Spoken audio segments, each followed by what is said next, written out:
Dan insya Allah pada kesempatan yang baik ini saya diminta untuk menyampaikan tentang keikhlasan dalam sesi malam ini insya Allah, dan juga insya Allah besok. Ya, insya Allah besok pagi kami juga sempatkan untuk mengisi sesi yang berikutnya.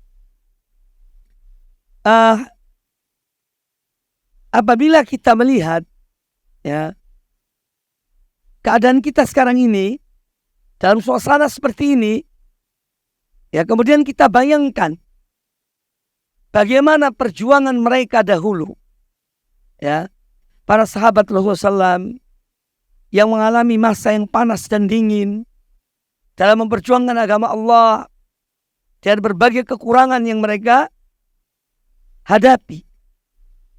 Ya, kalau kita renungkan, maka kita ini tidak ada apa-apanya dengan perjuangan mereka, dengan pengorbanan mereka. Tetapi mengapa mereka demikian mau berjuang? Karena apa? Yang pertama adalah karena keyakinan mereka. Ya, karena yakinnya mereka kepada janji Allah Subhanahu wa Ta'ala. Ya, mereka yakin setelah Allah memberikan taufik pada mereka memeluk Islam, beriman kepada Rasulullah SAW, maka keyakinan itu menjadikan ya semua beban-beban yang berat menjadi ringan. Ya. Maka dari itu kata Abdullah ibnu Mas'ud radhiyallahu taala anhu, al-yaqinu ruhul iman. Yakin itu adalah rohnya iman. Ya. Jadi iman itu ibarat jasad. Iman itu ibarat jasad. Jasad yang tidak ada ruhnya ya mati. Dan roh dari iman itu adalah al-yaqin. Kita menanamkan keyakinan kita pada Allah Azza wa Jalla. Ya, kita percaya pada Allah. Fiqh billah. Bahwa apa yang Allah janjikan pasti akan diberikan oleh Allah Subhanahu wa Ta'ala. Ya, kalau janji-janji manusia banyak khilafnya, banyak tidak menepati janji. Tetapi kalau Allah Azza wa Jalla tidaklah demikian. Allah menjanjikan sesuatu dan pasti Allah akan memberikan janjinya.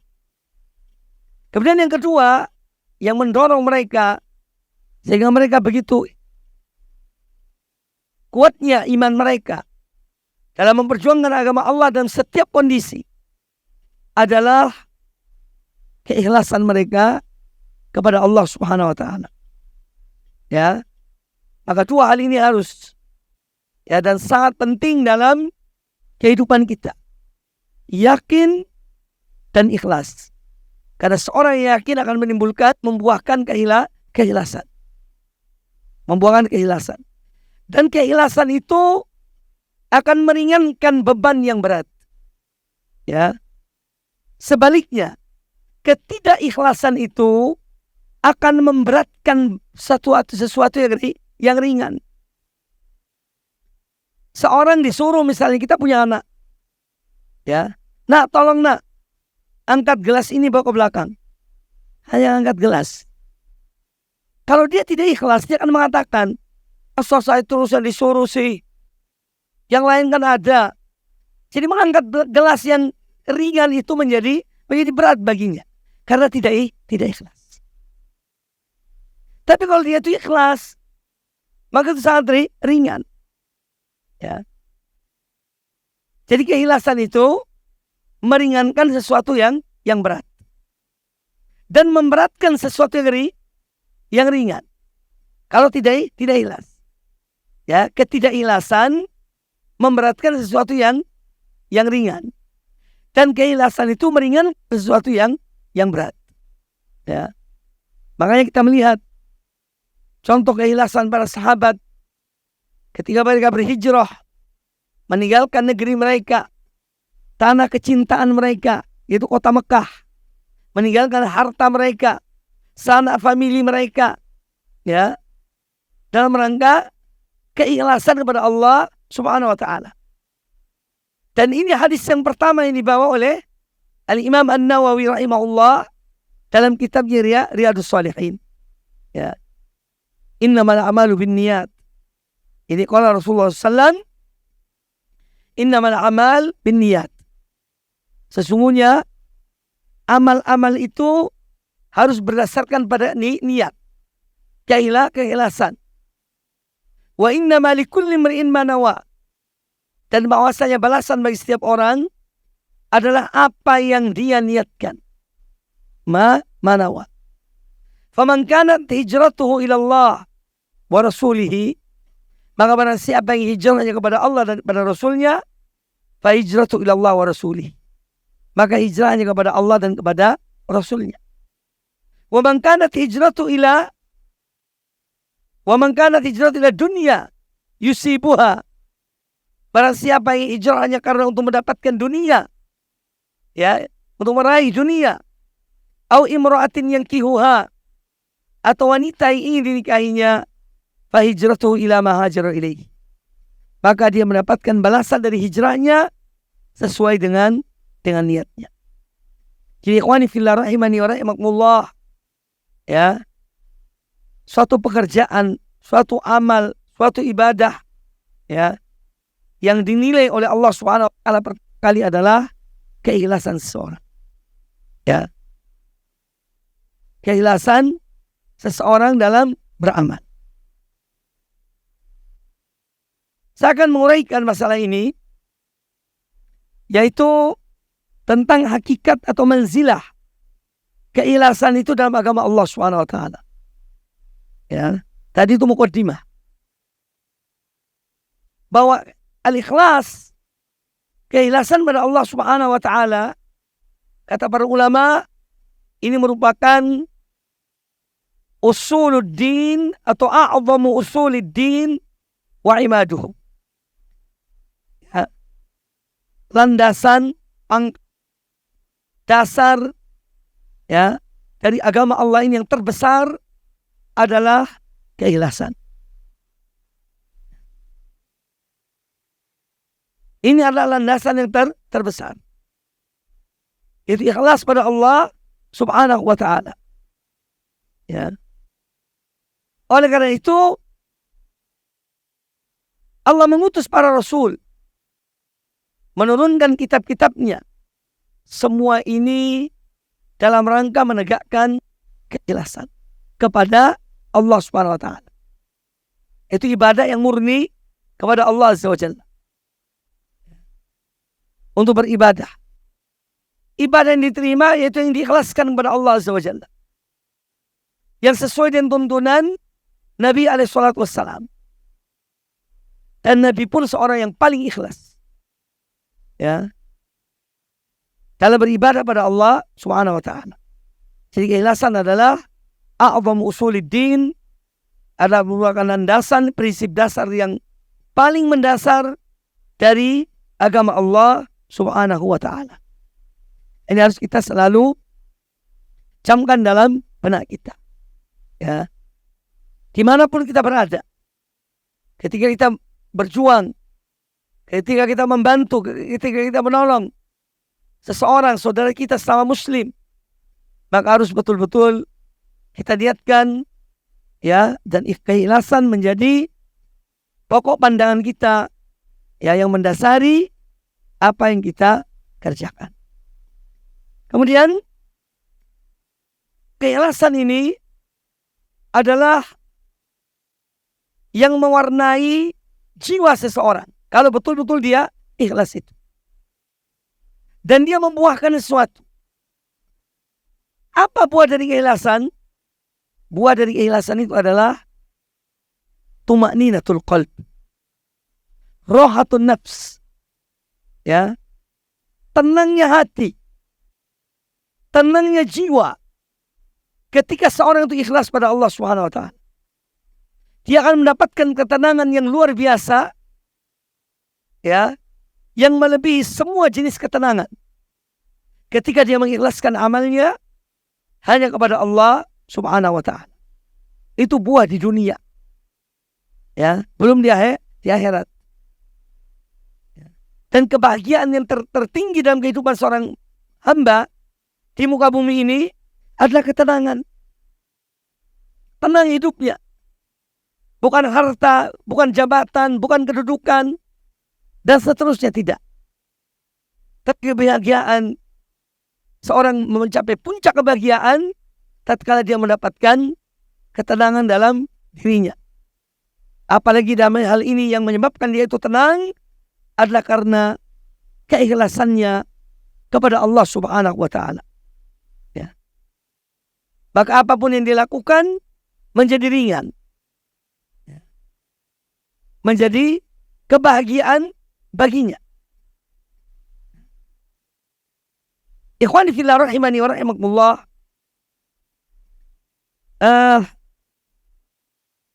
Di dalam Al-Quranul Karim Allah memerintahkan tentang keikhlasan ini, dan sering insyaallah antum sering mendengar ya dalil-dalil dan ceramah-ceramah para asatidzah, ya, tapi tidak mengapa kita mengulangi. Ya, ini ibaratnya pengulangan. Ya, mengulangi pelajaran itu untuk memantapkan, ya, memantapkan satu pelajaran itu. Itu firman Allah Subhanahu wa Ta'ala dalam surah Al-Bayyinah ayat yang kelima. Wa ma umiru illa liya'budullaha mukhlishina lahuddin. Tidaklah mereka diperintahkan kecuali untuk mengikhlaskan ibadah mereka hanya semata-mata untuk Allah. Jadi ini perintah Allah, misi Allah, ya, yang dibawa oleh para rasul kepada umat-umat terdahulu sampai kepada rasul yang terakhir, yaitu Nabi kita Muhammad sallallahu alaihi wasallam. Untuk mengikhlaskan amal ibadah semata-mata kepada Allah Subhanahu wa Ta'ala. Hunafa, ya, liya'budullaha mukhlishina lahuddin. Hunafa. Hunafa artinya condong kepada tauhid, meninggalkan kesyirikan, condong kepada kebenaran, al-haq, meninggalkan kebatilan. Ya, itu mana hanif. Jamaknya adalah hunafa. Jamaknya adalah hunafa. Ya. Ini tentang ayat atau perintah Allah untuk ikhlas dalam beramal. Berikhlas dalam beribadah kepada Allah Ta'ala.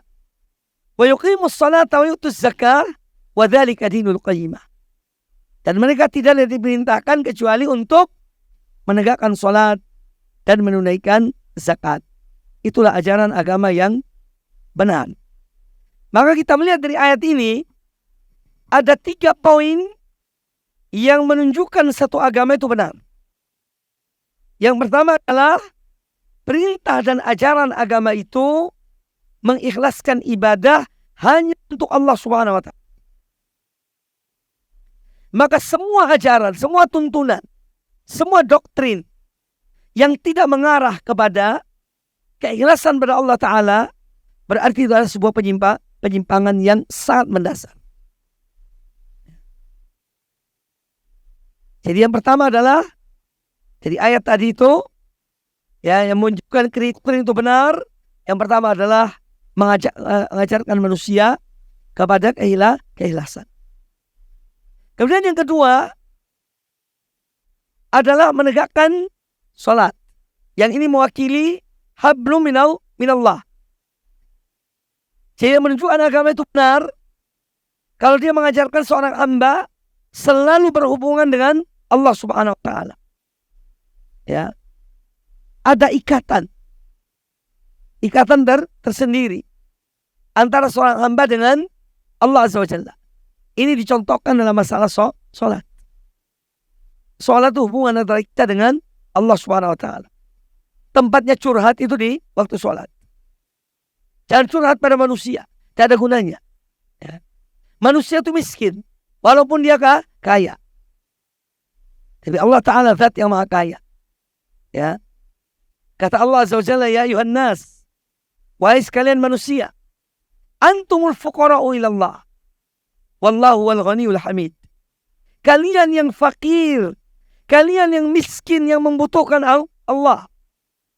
Dan Allah dia yang maha kaya, lagi maha terpuji. Maka orang yang bertauhid, orang yang berakidah benar, dia tidak pernah bergantung pada manusia. Tapi dia selalu minta pada Allah Azza wa Jalla.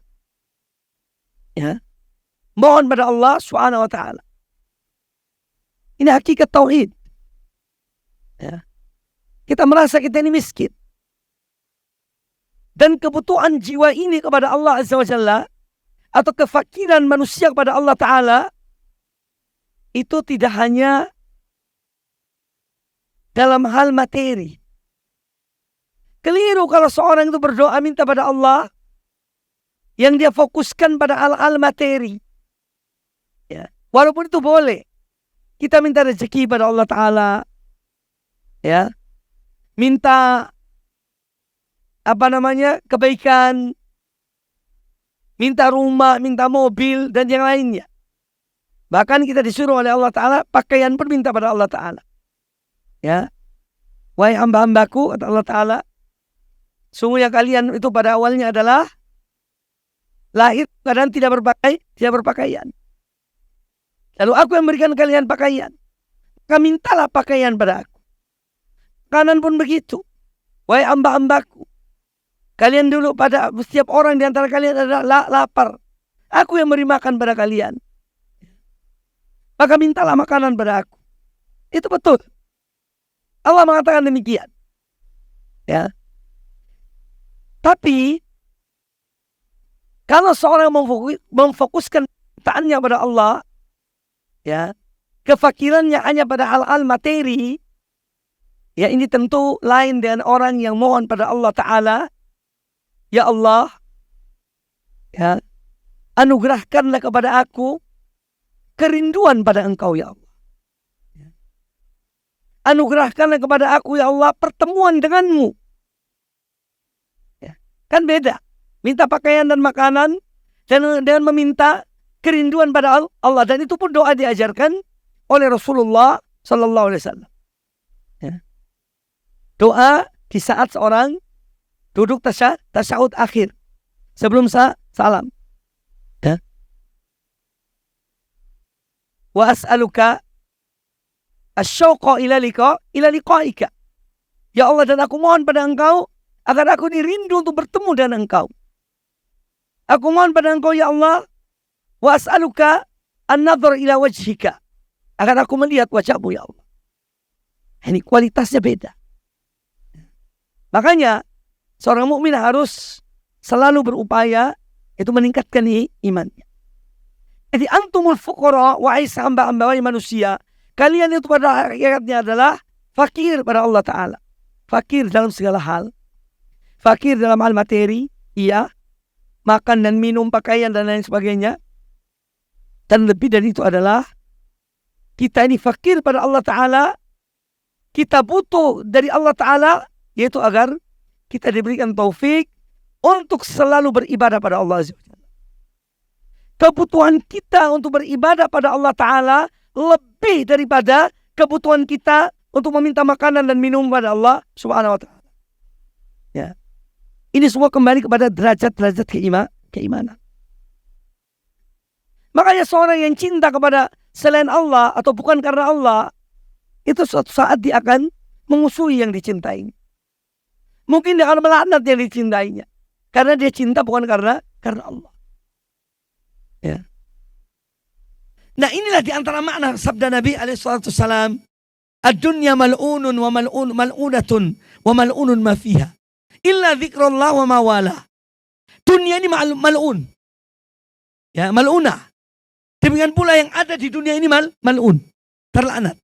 Kecuali zikir pada Allah dan yang semisalnya dengannya. Kata Syekhul Islam Ibnu Taimiyah rahimahullah ta'ala ketika beliau menguraikan masalah ini menunjukkan bahwa sebuah kehidupan seorang mukmin yang tidak ikhlas pada Allah Subhanahu wa Ta'ala, dia cinta pada manusia bukan karena Allah, dia cinta pada sesuatu bukan karena Allah, maka suatu saat dia akan melaknat yang dicintainya itu. Karena ternyata yang dicintai selain Allah itu justru menjadi penghalang-penghalang dia dari bertemu dengan Allah Subhanahu wa Ta'ala. Ini di antara makna dari ad-dunya mal'unatun mal'unun ma fiha wa mal'unun ma fiha. Jadi mendalam. Ini semua kembali pada apa? Keikhlasan kita. Keikhlasan kita pada dalam beribadah pada Allah, dalam berhubungan, interaksi, dalam persaudaraan. Cinta yang dibangun karena Allah Ta'ala beda dengan cinta dibangun bukan karena Allah Subhanahu wa Ta'ala. Nah, ini porosnya nanti kepada keikhlasan. Kemudian ayat yang kedua, di antara ayat-ayat yang menjelaskan pada kita tentang keikhlasan ini dan perintah Allah untuk ikhlas adalah yang disebutkan dalam surat Al-An'am ayat 162-163, 162-163, itu perintah Allah kepada Rasulullah SAW dan juga kepada kita semuanya. Qul inna salati wa nusuki wa mahyaya wa mamati lillahi rabbil alamin. Katakanlah wahai Muhammad, Allah memerintahkan kepada Rasulullah sallallahu alaihi wasallam karena beliau adalah contoh teladan bagi seluruh umat manusia, khususnya kaum muslimin, kaum mukminin. Ya. Katakanlah wahai Muhammad, ini contoh perkataan supaya diikuti oleh umatnya. Katakanlah wahai Muhammad, inna salati, sesungguhnya salatku, wa nusuki ibadahku, wa mahyaya hidupku, wa mamati dan matiku lillahi rabbil alamin. Lam di sini adalah litakhsis, untuk pengkhususan.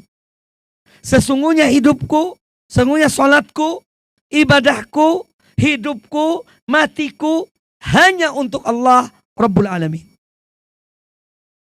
Lillahi Rabbil Alamin. La syarika lahu. Kalimat la syarika lahu penekanan untuk yang kalimat sebelumnya.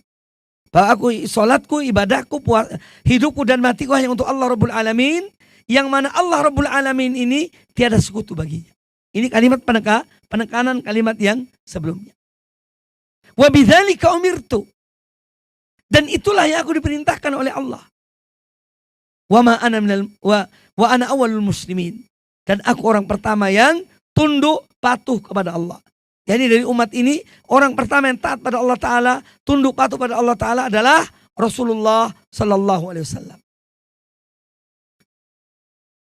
Jadi ayat ini mengajarkan kepada kita untuk mengikuti Rasulullah SAW. Dan orang-orang pertama-tama yang paling ikhlas dalam berjuang adalah para sahabat. Ya. Dan tempatnya keikhlasan itu ada di hati. Allah menciptakan kita manusia terdiri dari seluruh anggota badan ini, ya. Ada yang lahir, ada yang batin. Yang batin inilah hati. Makanya ada a'malul qulub, amal-amal hati. Ya. Kemudian yang lahir ada amal lisan. Ada amal seluruh anggota badan. Nah, masing-masing ini mempunyai tugas. Hati mempunyai tugas. Dalam amalnya apa yang harus diamalkan oleh hati? Yaitu disebut dengan a'malul qulub. Keikhlasan, cinta pada Allah, takut pada Allah, takwa pada Allah, ya. Al-inabatu ilallah, kembali kepada Allah. Ini semua amalan hati. Ya. Kemudian ada amalan lisan. Amalan lisan yang kita ucapkan. 2 kalimat syahadat, berzikir, baca Quran. Ya. Itu amal lisan. Kemudian amalan anggota badan lainnya, yaitu amal-amal kebaikan yang kita lakukan dengan anggota badan. Itu amal jawari namanya. Nah, karena pentingnya hati ini dan bahwasanya keikhlasan, kemurnian ibadah pada Allah itu pertama kali adalah dalam hati seorang, makanya Allah ketika memilih hambanya yang namanya Muhammad bin Abdullah sallallahu alaihi wasallam, yang dilihat pertama adalah hati. Ya. Sebagaimana kata Abdullah bin Mas'ud, ini pentingnya keikhlasan. Kata Abdullah bin Mas'ud radhiyallahu ta'ala an, Innallaha nadhara ila qulubil ibad. Sesungguhnya Allah mencermati. Nadhara itu arti mencermati. Ya. Kalau tambah ila itu melihat dengan mata. Bagi yang belajar bahasa Arab mengerti. Innallaha nadhara fi. Sesungguhnya Allah mencermati qulubil ibad. Hati-hati para hambanya. Fawajada qalba Muhammadin khaira qulubil ibad. Dan Allah menjumpai bahwa hati Muhammad sebaik-baik hati seluruh manusia. Seluruh hambanya. Maka Allah memilih beliau sebagai Rasul. Jadi cermati apa? Pertama kali hati. Kemudian kata Abdullah bin Mas'ud, "Thumma nadhara fi qulubil ibad ba'da qalbi Muhammadin sallallahu alaihi wasallam." Kemudian Allah mencermati hati seluruh hambanya setelah hati Muhammad. Fawajada quluba ashabihi khaira qulubil ibad. Maka Allah jumpai, Allah dapati bahwa hati para sahabat beliau, sahabat Muhammad, adalah sebaik-baik hati setelah hati Rasulullah SAW. Makanya Allah memilih mereka sebagai yang menolong, membantu Rasulullah SAW dalam menyebarkan agama Allah. Maka ikhwani fillah rahimakumullah. Ya. Dari apa yang dikatakan oleh Abdullah bin Mas'ud. Ya. Coba kita renungkan betapa pentingnya hati. Ya. Ini yang harus kita koreksi. Harus kita periksa setiap hari. Hati kita ini ikhlas atau tidak. Ya. Harus kita selalu periksa. Dan yang bisa membawa dakwah ini, dakwah Ahlussunnah wal Jamaah, dakwah salafus saleh, hanyalah orang-orang yang hatinya ikhlas karena Allah Ta'ala. Berdasarkan ucapan Abdullah ibnu Mas'ud.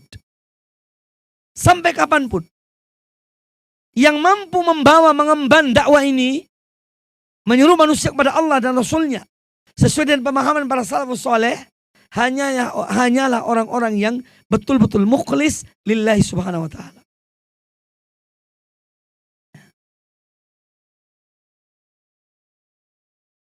Ini tentang pentingnya keikhlasan. Kembali kepada ayat. Inna salati wa nusuki wa mahyaya wa mamati lillahi rabbil alamin. Sesungguhnya salatku, ibadahku, hidupku dan matiku hanya untuk Allah Rabbul Alamin. Di sini disebutkan 4 hal. Salat, ibadah, hidup dan mati. Sekarang kita masing-masing coba kita renungkan. Jangan semua 4 ini keberatan. Salat kita ini. Ambil satu dari yang diperintahkan oleh Allah untuk mengatakan betul-betul lillah. Yaitu salat. Kita introspeksi diri kita tentang salat kita. Sudahkah benar kita ini salat karena betul-betul karena Allah Ta'ala? Ataukah salat ini sebagai satu beban yang berat bagi kita? Ya. Jawabannya masing-masing. Ini tidak perlu ada jawaban umum. Karena yang lebih tahu kita, diri kita. Ya. Jadi satu contoh, yaitu yang disebutkan dari 4 hal itu, kita ambil satu. Yang pertama salat. Kita lihat salat kita. Sudah betul karena Allah? Lillahi Rabbil Alamin. La syarika lahu. Ataukah masih ada niat-niat lain dalam mengerjakan salat? Nah, untuk kita perbaiki. Semua ini untuk kita memperbaiki. Ya. Tentang salaf. InsyaAllah besok kita lanjutkan. Perkataan para salaf bagaimana mereka menangani masalah hati. Masalah niat. Nah kita ini berbuat. Kita bekerja. Banyak manfaatnya. Ya. Dari apa yang dikerjakan oleh teman-teman sekalian. InsyaAllah pahalanya gede. Ada sebuah hadis. Ya. Nanti InsyaAllah kalau cukup waktu yang kita sampaikan. Kalau tidak ada masalah InsyaAllah. Kita lanjutkan dengan keterangan ayat tadi. Jadi sholat. Kemudian ibadah. Hidup dan mati. Makanya orang yang mukhlis itu, ya, dia memilih Allah. Ketika datang ajalnya, ya, ketika datang ajalnya, dijemput oleh malakul maut, maka ada kegembiraan dalam dirinya. Karena dia akan bertemu dengan Allah Ta'ala. Dan ini derajatnya para rasul, para nabi.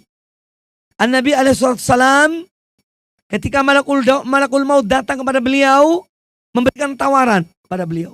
Karena para nabi ditawarkan. Ya, mau diperpanjang umurnya, ditambah atau tidak. Ya. Kata Nabi alaihissalam, Ar-Rafiqul A'la. Kata Aisyah, ketika aku mendengar ucapannya Ar-Rafiqul A'la, aku yakin bahwa beliau memilih yang di atas, yaitu Allah Subhanahu wa Ta'ala. Ya. Kemudian beliau meninggal.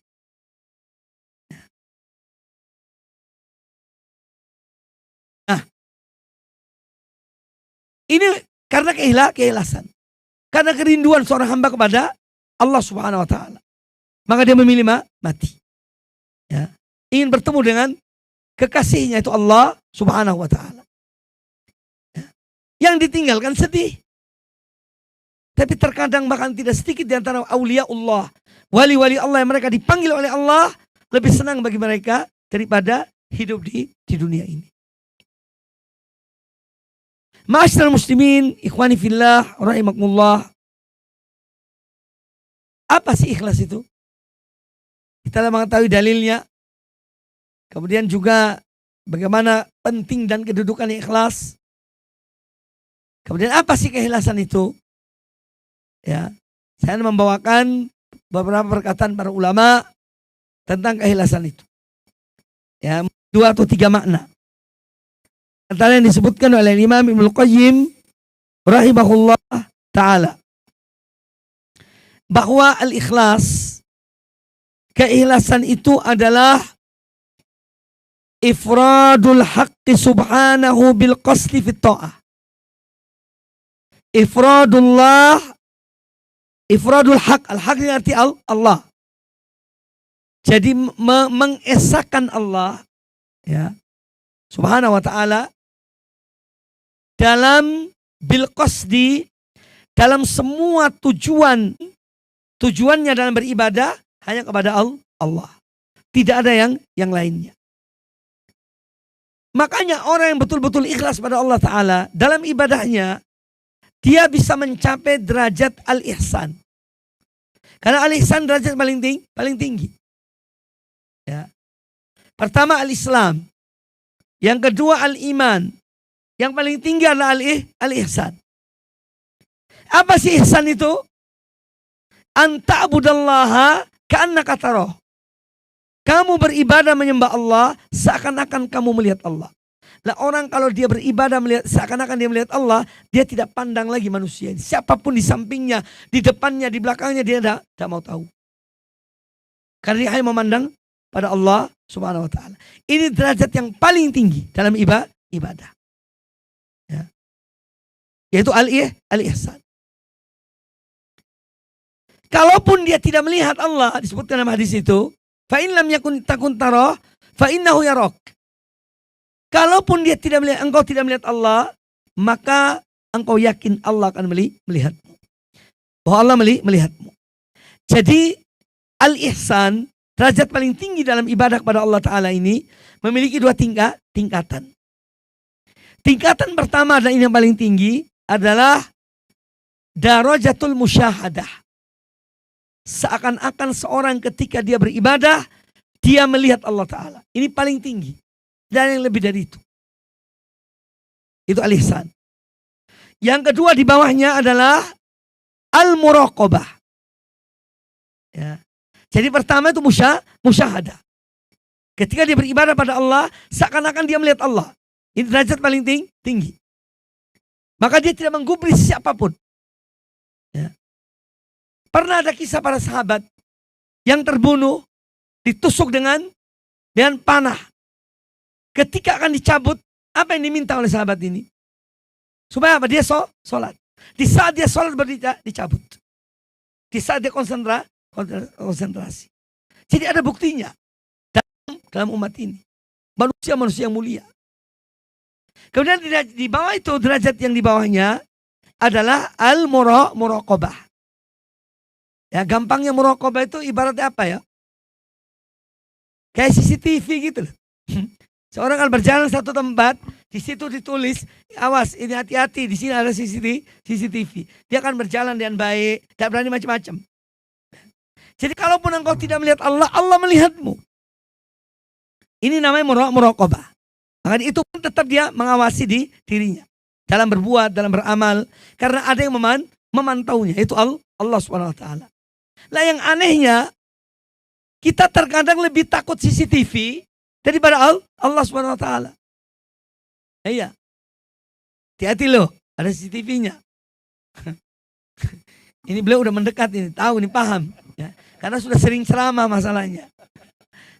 Sudah ada gerakan-gerakan aneh berarti sudah habis waktunya.